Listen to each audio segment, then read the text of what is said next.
Hello everyone, welcome to Grey Pot.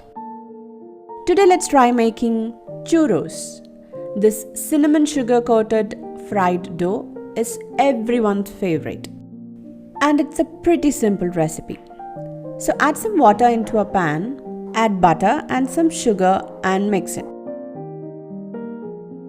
Once the butter melts completely and water starts to boil,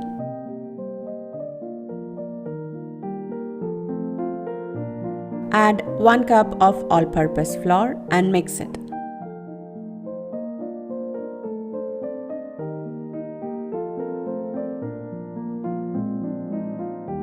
When it comes together and forms into a soft dough like this, turn off the flame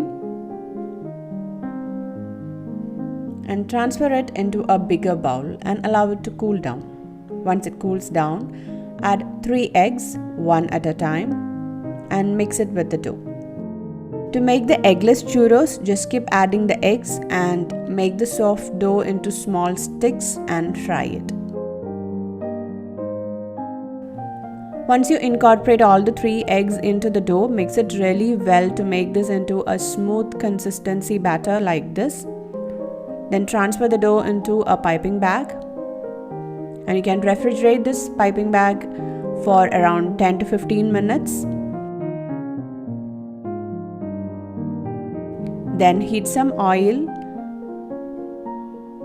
and start piping the churros into the oil.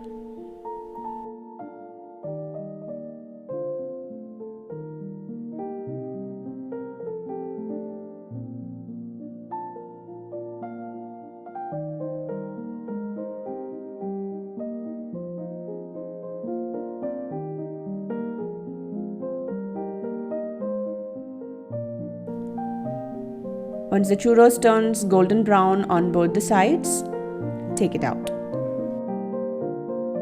Mix some sugar and cinnamon powder.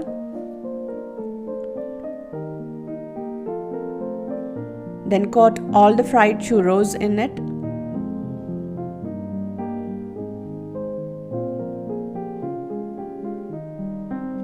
And then it's ready to serve with some chocolate ganache. It's a perfect party snack and kids will really enjoy it. So do try out this recipe, leave your valuable comments and suggestions in the comment section below. Click the logo to subscribe to Grey Pot, watch more interesting recipes from our channel. Thank you.